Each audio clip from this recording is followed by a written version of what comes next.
5, 4, 3, 2, 1. People of the world, hello and welcome to Marketing as a Foreign Language, episode 218. Have you ever been drunk in Israel? Have you? I haven't. Just never happened. Maybe in another life, maybe we can go down Buddhist vibes and get reincarnated, get drunk in Israel. But here's the thing, our guest today struggled at that time in his life. Why? Because he was in Israel for some sort of summer thing, who knows what. And he got drunk, and that was the sin to end all sins in the Orthodox Jewish community that he happened to be incarnated into. And that was enough for them to be like, you're out of this private high school. This is ridiculous. You're done here, which to me is clinically insane. That is nuts. What young teenager does not experiment with alcohol? This is an incredibly normal part of just the cultural phenomenon of being a human being.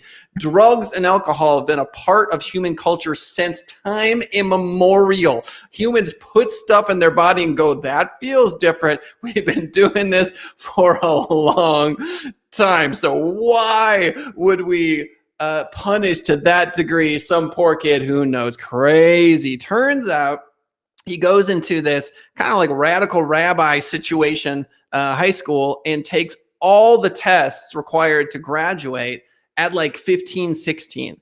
Okay. And by his account, like, you know, Jason, who you're going to meet in a second, he struggles with it somewhat. But from my perspective, that's just BA. Bad, you know the other word. It's got 3 letters, star, star, star.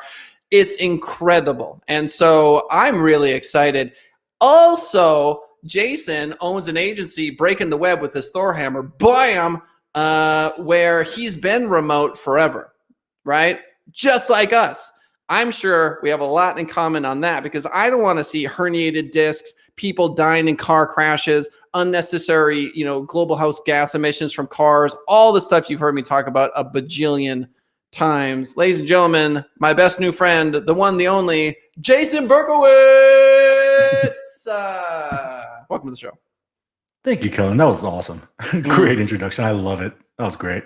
Today on the show, we have Jason Berkowitz. He is a human being, a biped. He has 2 lungs, functioning lungs. So Jason, so much to talk about. Why don't we talk about, why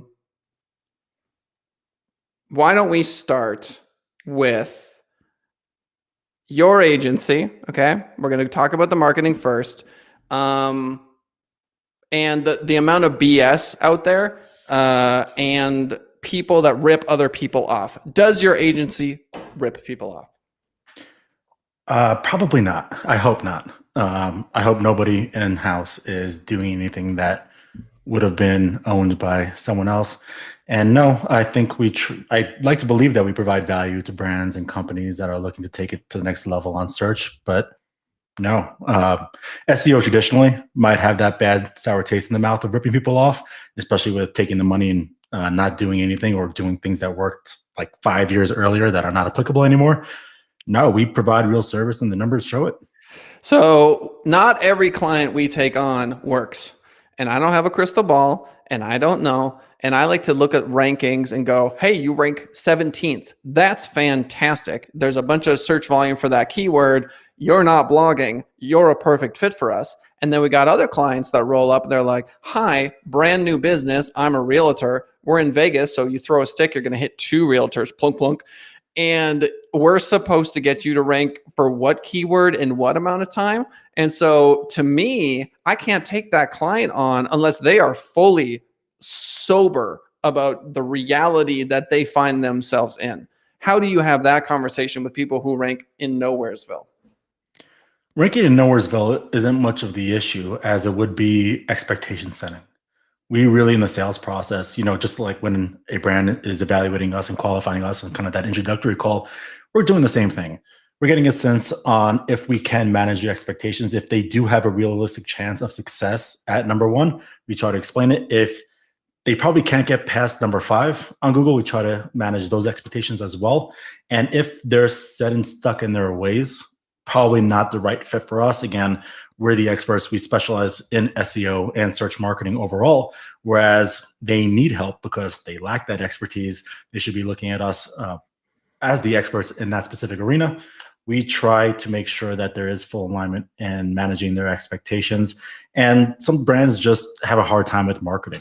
We do have our prerequisites, and if they are in nowhere's land, that's not the end all be all. They probably maybe haven't taken the extra steps to build that SEO foundation, or maybe they just launched maybe a year or two earlier. That's where we really like to look at the market and see what potential they have, as well as managing expectations, seeing what's possible, what's not. Yeah, I just feel like some people, the analogy I like to use is you're like a junior high kid who's 4'3", and you're like, when am I going to be in the NBA? Like, when I should be able to take LeBron, when exactly? And it's like, I can't even begin to describe to you the path you're going to have to go down and how long it's going to take for you to even compete at all. Like, bro, like, it is a huge discrepancy. Like, personal injury, I want to rank #1 for personal injury attorney in Las Vegas. Like, right.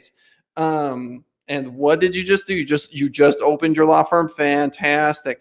So to me, video is indispensable for SEO in 2021. To me, social media well done is indispensable in 2021 for great SEO. It's all connected, okay? And so how do you separate SEO from social, YouTube videos, podcasts, and all the other stuff people should be doing? Well, in terms of setting it up as well as explaining it, it's free traffic. You're not paying per click. You're not spending time creating a set and a video production team and everything required to make a pretty awesome video. Regarding social media marketing, paying per click on things, SEO essentially is free traffic. And if Google sees you as the authority on a specific arena, if they see you as being trustworthy and relevant, then the marketing team is doing something right. And that's what's really awesome. And unfortunately, it does take a little bit more time, but the benefits, when they do come, significantly enhance the negatives and the patients that are coming from it. Authority is not something which can be built overnight, So yeah, I guess my question is, where does SEO stop and social media start in your strategy? So are you doing super long form blogs? Are you primarily link building on high authority websites? Like, what are you doing for clients? They're paying you to do what? Yeah, and typically we would have them work together. It's just very different marketing verticals. We provide a lot. So SEO can be broken down into two main sections: on-page SEO and off-page SEO. On-page is all about creating relevancy on the website for specific topics, specific ideas, or even more specific search terms, keywords, search queries that may be made. And it involves sometimes content, depending on the stage of the funnel. If someone's just looking for an answer to a question, that's top of the funnel informational. That's where we can help them with long form content.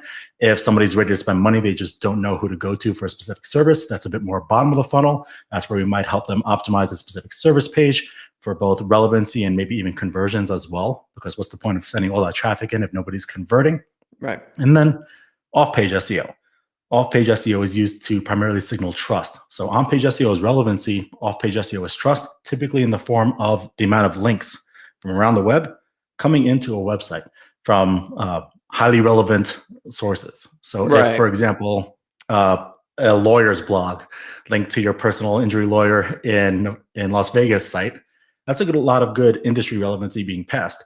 And if that site as well is getting a lot of good organic traffic from Google, Google likes them, even better, then trust is going up even higher. So do you guys do like link outreach where you email people and you're like, we would like you to link to our website and here's what we will do for you in return? Exactly. You caught me. That's exactly how we do it.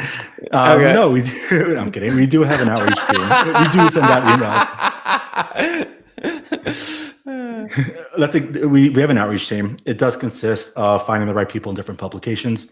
The good thing is over the years, we've created a large network of publications, editors, people involved, in which sometimes they have issues of bandwidth and content production. So we try to find a mutual exchange of value, and we're not really hiding it from them either. They need some awesome content. We have great in-house writers. And of course, we're going to naturally plug in a link back to our site or our client site. and it's not promotional. It's not spammy. It might cite a blog post as a reference to back up information, just so you would see in any other website. Our goal is to make it as natural as possible. And from these publication standpoints, fill in their content gaps that they have. Right. Yeah. And so you're creating content, you're reaching out to XYZ. I mean, it's like PR. I mean, that's what PR used to be. Digital PR, yeah. Yeah, was basically getting people to link back. Do you use anchor text? Is that the thing? Like you're going to do an anchor text link, personal injury, Las Vegas, that sort of thing? Well, you have to have an anchor text. For a link to be a link, it has to have a specific text. Well, you could just have a link and you could make it blue, right? And that's the anchor text would be the link itself. Text. Technically, yeah. I'm just saying, so do you try to change up your anchor text links where you do personal injury here, and then here you do car accident, and here you do, XYZ other search term? Do you monitor that? We do try to switch up the anchor text, and we do monitor that very specifically, but we also try to make it natural. Would it make sense for somebody, let's say a lawyer was quoted in an article. Does it make sense for the lawyer to have an anchor text back to his site, personal injury lawyer, Las Vegas? Probably not. It might make sense to just have his name and the brand name, or maybe the brand name Vegas. There's just examples, but trying to keep it natural. And again, a link has to have a purpose in a piece of content.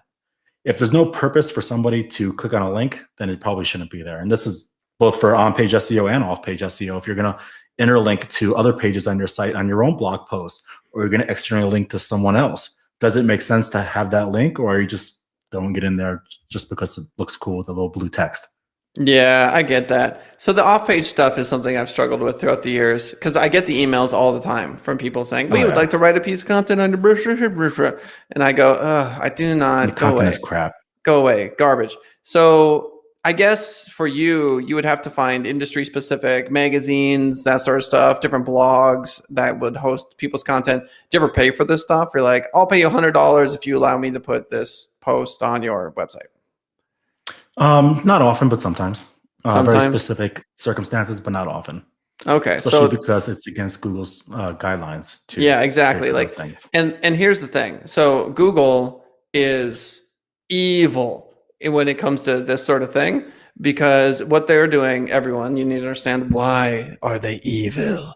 And this is because they are basically monopolizing links on the internet, which to me is unethical. You want to talk about unethical? That's unethical. So if you say, okay, if you in a free capitalist society want to pay someone $50 for them to put a link on your website so that points back to your website, Google says, you can't do that. Don't even talk about it, or we're going to come after you, right? That's Google. Well, why are they doing that? They're doing that because their primary business model is selling links. They make all the money from Google ads.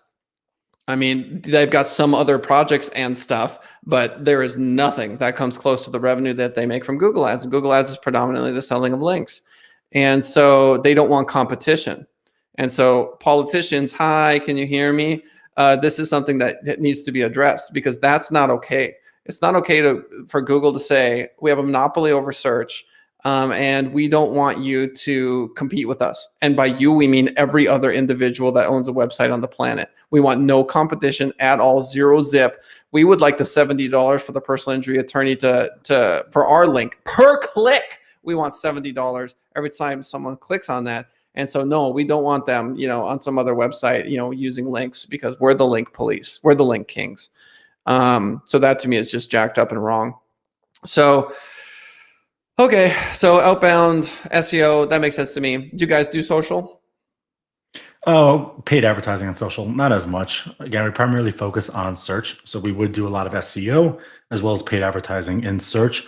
But if it's congruent and makes sense and it's an add-on to an existing service like search, then we can do Facebook, Instagram, LinkedIn, Pinterest, Reddit, and Quora too. Ooh, Reddit and Quora. You don't hear those every day. Yeah. I interviewed a dude, his name's Chinobe, and he was on the front page of Reddit playing his African music. And he grew up in a house without electricity, and he was close to the temple. What do you call it? What was the word he used to describe it? The palace? It's something like that. Anyway, and there were court musicians that would play there all the time. And he'd roll up, and the second they stopped, for lunch. Him and all the other kids would run up and play the instruments real quick, and then the people would come back like, yeah. You know. And he became this incredibly famous international, like Ugandan musician superstar. So there you go, the universe at work. Okay, so you Reddit. Dude, I love Reddit too, but I also hate Reddit. I love Reddit. I hate Reddit. So Reddit is interesting. It's hard to market on Reddit. I shouldn't say that. I'm ignorant of Reddit marketing. Do you guys just do much Reddit marketing? I've experimented for my own stuff, as well as private projects I might have. It's really hard to justify results and ROI because no one is browsing Reddit looking to spend money or sign up for anything or give an email. You know, Facebook is kind of like that as well. But you might, I buy from Facebook ads all the time. I get suckered into like clothing and stuff from Facebook ads, but the last thing I ever want to do is buy anything on Reddit. So we have the capabilities, but I probably wouldn't recommend it. Yeah, I get it. And then Quora. You can advertise on Quora? You can ask, your advertisements can be questions, and then you answer your own question, yeah. So give me an example. How do you do keyword research? Is the question, and then that's a user submitted question, and then you may get somebody who gives an answer, and then the next answer is a sponsored post or a sponsored question, in which does keyword search volume matter? And then you answer the question in there, and it says promoted in the right hand corner, of course. But yeah. Man, that's everything. So very soon we're all going to have our VR glasses, and they're going to look just like my glasses, and they're going to be Bluetooth from your phone. And we're walking around, and we're going to be living in a bubble of advertisements, dude.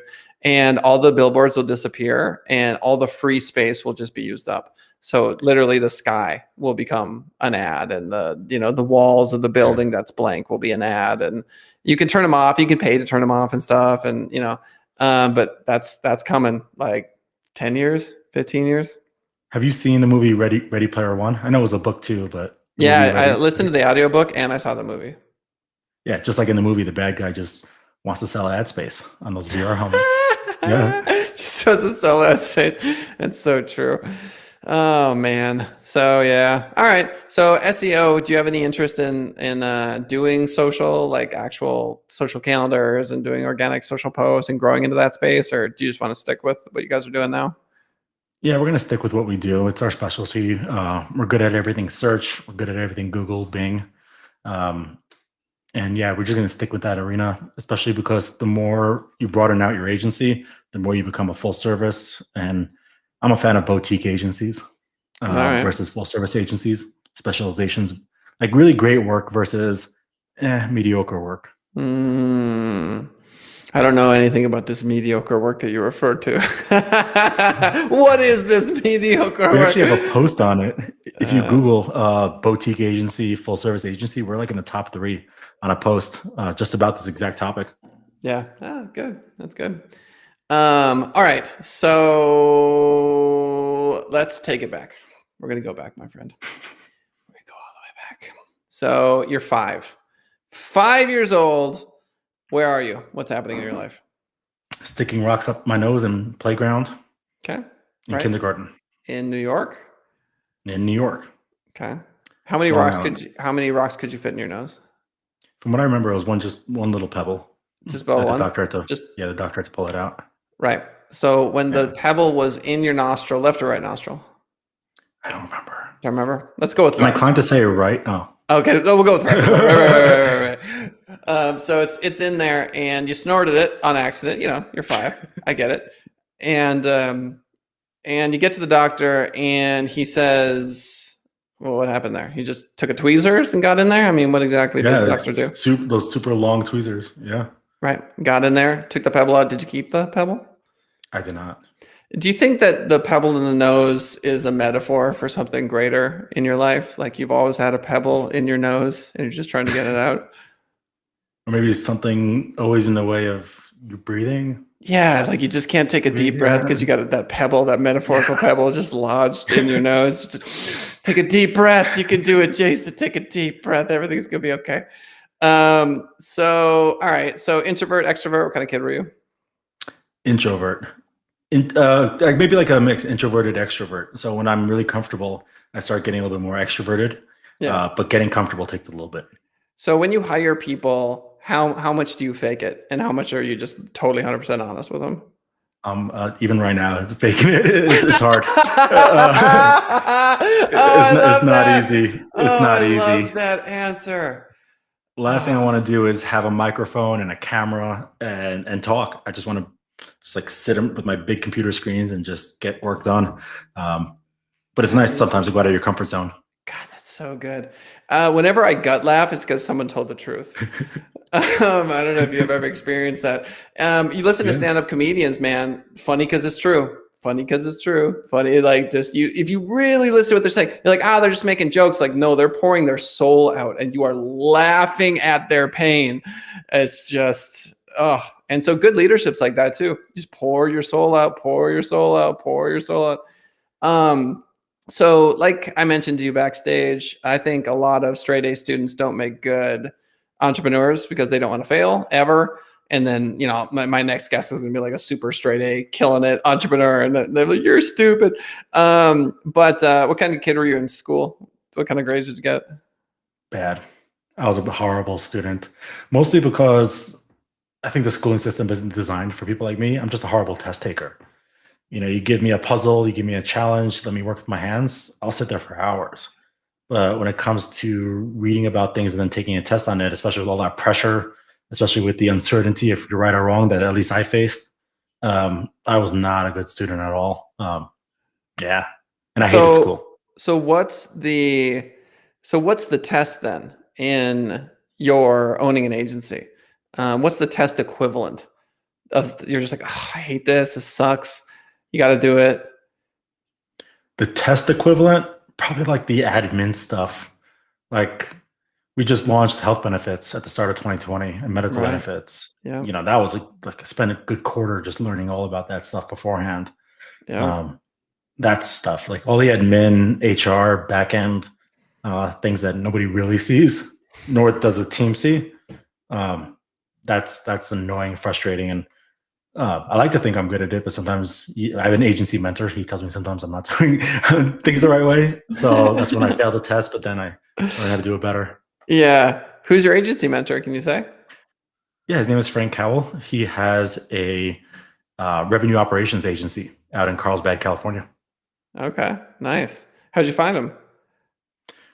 He was giving a speech at Hubspot.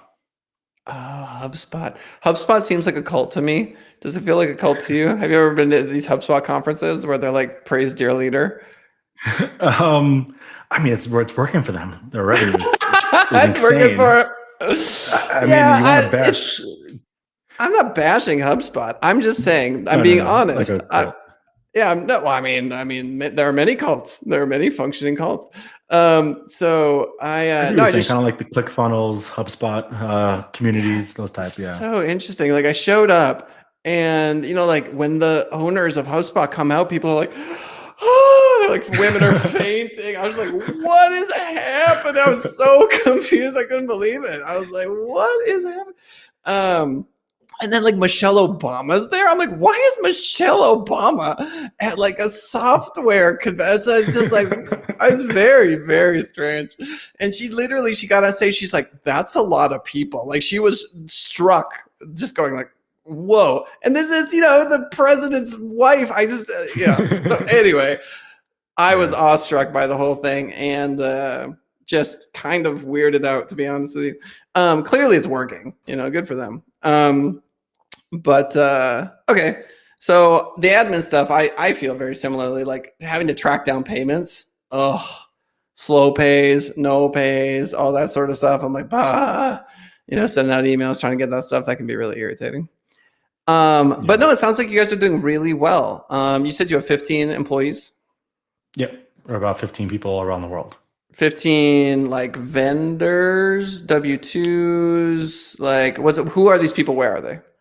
Well, W-2s, but people outside of the country obviously are not W-2s, but they're all in-house team members. We do have a few contractors or partners that are a bit more solo or freelancers that are very intertwined with our systems and our team. So while they might be 1099 versus W-2, they are very much a team member of Break the Web.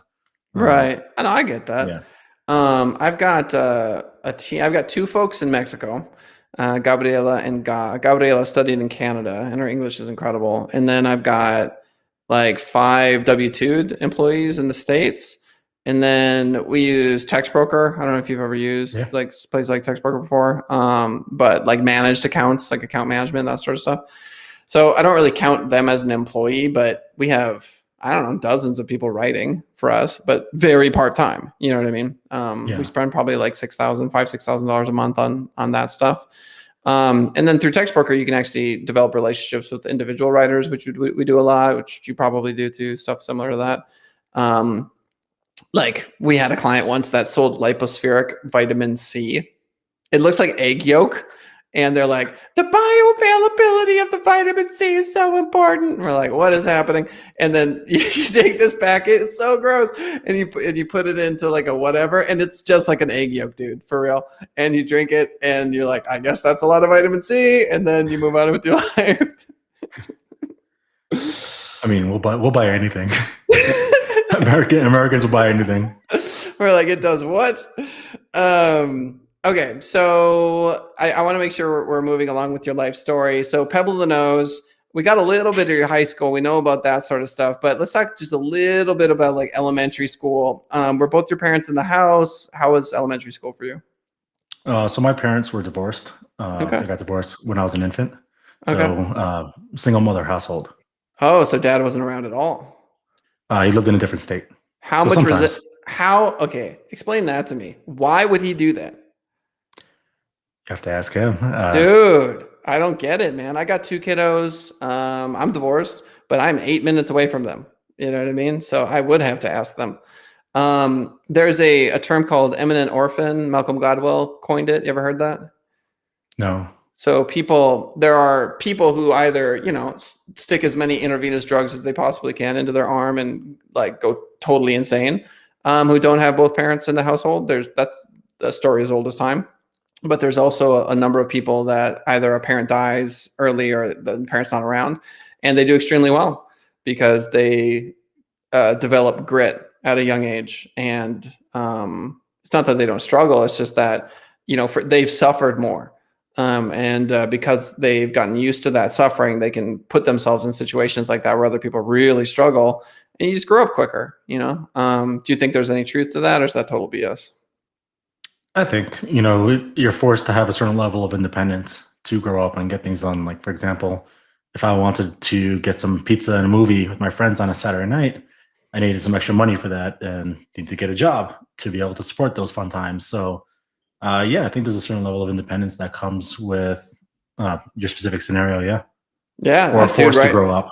Bro, I mean, how many Americans have to go get a job to get pizza on the weekends? I don't know. I mean, that's a decent amount. And then you can let it crush you or you can grow from it. I mean, that's the reality of it. There's so much more life to cover. There's so much more to talk about. But this is a 30-minute show, Jason Berkowitz. And it is 10:58. And so I want to give you an opportunity to be a selfish capitalist and to pitch the fine folks why they should use your agency. Go. When it comes to people who don't know your brand, and they need to know your brand, your product, your service, whatever you have to offer, they're going to go to Google. What better place than to be on that monopolized evil company, as you just mentioned, but Google search, and in a cheap, effective way in which Google sees you as the authority for specific topics. Yeah, no doubt. And the other thing too is when do you want to be in front of somebody? Oh, maybe the exact moment they're typing it in. It's incredible. And they're ready to spend money. They're ready. I mean, there's a reason they're typing in car wash near me. Okay. So there you have it, ladies and gentlemen. Mr. Berkowitz, hopefully we'll have you back on the show. Also, I do want to let you all know that Mr. Berkowitz is the winner of the 2021 Most Handsome SEO Award.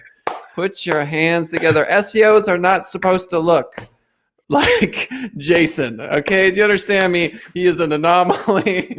I was an introvert before, and you're just making this so much worse. Yes, you know what? That's what I'm here for. I'm gonna break down your barriers.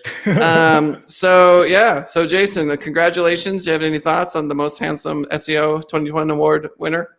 I'll be keeping an eye out in the mail for my physical trophy. Yes, it's digital and it's not yet created. I didn't say we had our stuff together. Okay, the award, we're a small sort of, this is the first award we've done. Okay, and it's a committee of me, myself, and I. But anyway, ladies and gentlemen, Jason Berkowitz, you definitely want to check him out. What's the name of your agency one more time? Break the Web. And they can visit you where? breaktheweb.agency or Google Break the Web. All right, ladies and gentlemen, that is episode 218 of Marketing is Foreign Language, 10:30 a.m. Pacific Standard Time. If you want to join us for the live show, if you want to watch us after the fact, like most folks do, youtube.com/Send It Rising. You can also listen to us on Spotify and iTunes, the Send It Rising Facebook page, and my personal LinkedIn. Thank you so much for joining us. We'll see you next time.